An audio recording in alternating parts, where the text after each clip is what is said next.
Bonjour à tous. Aujourd'hui, on va parler d'un sujet qui est en fait absolument central pour l'avenir de l'Afrique, le patrimoine public.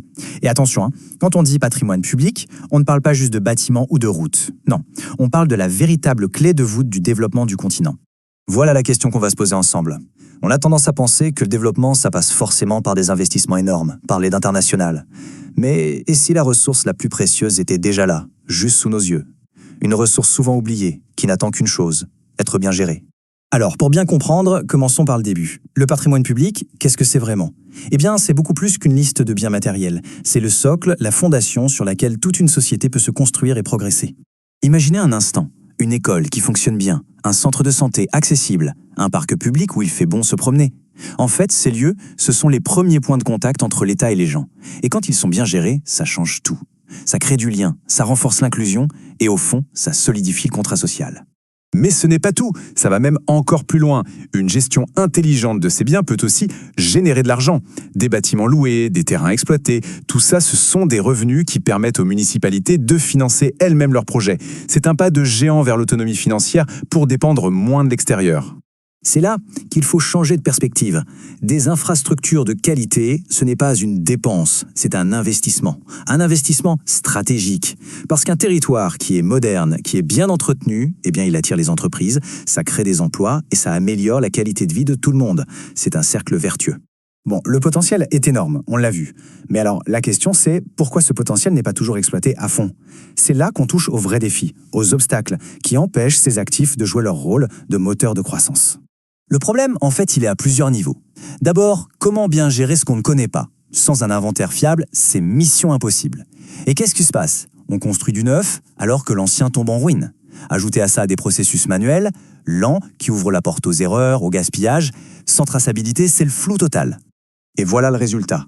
On se retrouve face à deux mondes. D'un côté, la gestion pompier, on attend que ça casse pour réparer, c'est la pire des solutions, ça coûte une fortune, ça interrompt les services et ça détruit les biens plus vite. Et de l'autre côté, il y a la gestion proactive, l'approche intelligente, on anticipe. Et là, on économise de l'argent, les équipements durent plus longtemps et le service aux citoyens est continu. Le choix devrait être vite fait, non ? Heureusement, pour passer de ce mode pompier au mode proactif, il existe aujourd'hui des solutions. Et la clé, elle se trouve dans la technologie. C'est elle qui offre une porte de sortie, une voie claire pour dépasser ces vieux problèmes de gouvernance.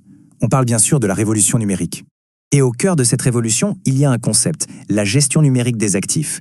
L'idée est simple, mais elle est redoutablement efficace. Il s'agit de créer une seule et unique source d'information fiable pour tout le patrimoine public. Un endroit où tout est centralisé, ce qui permet de suivre, de gérer et d'entretenir les biens de manière efficace et surtout transparente. Alors comment ça marche concrètement? C'est un processus en 4 étapes, une sorte de cercle vertueux. D'abord, on fait l'inventaire de tout, mais en numérique. Ensuite, on peut suivre chaque bien en temps réel. Grâce à ça, on peut planifier la maintenance avant que ça casse. Et enfin, on peut anticiper les besoins futurs. On passe d'une gestion à l'aveugle à une vraie planification. Ok, l'idée est là, les outils existent, mais comment on passe de la théorie à la pratique? Quelles sont les stratégies concrètes que les gouvernements, les municipalités peuvent mettre en place pour moderniser tout ça?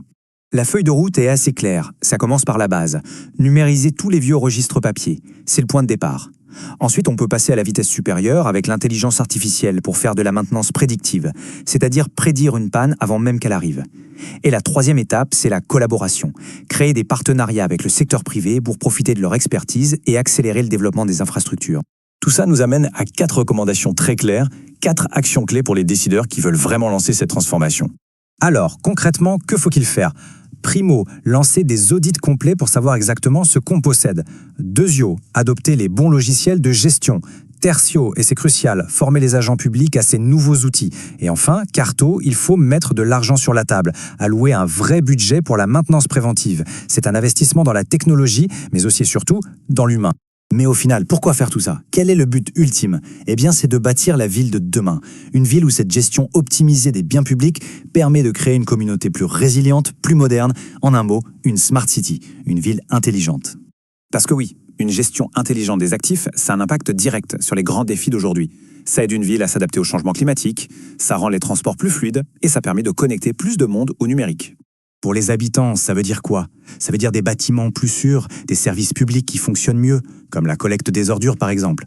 Ça veut dire un meilleur accès à Internet pour tous et pour les urbanistes, des données en temps réel pour prendre les bonnes décisions et mieux préparer l'avenir. Finalement, tout ce qu'on vient de dire, tout ce changement de vision, ça se résume en une seule phrase. Il faut, et c'est le mot d'ordre, passer d'une gestion subie à une stratégie patrimoniale proactive. Et on va finir là-dessus avec cette question qui résume tout, l'enjeu et l'opportunité. Parce que la gestion du patrimoine public, au fond, ce n'est pas qu'une affaire de techniciens. Non, c'est le chantier fondamental sur lequel l'Afrique de demain est en train de se construire. Et ce chantier, il ne peut plus attendre. Il commence aujourd'hui.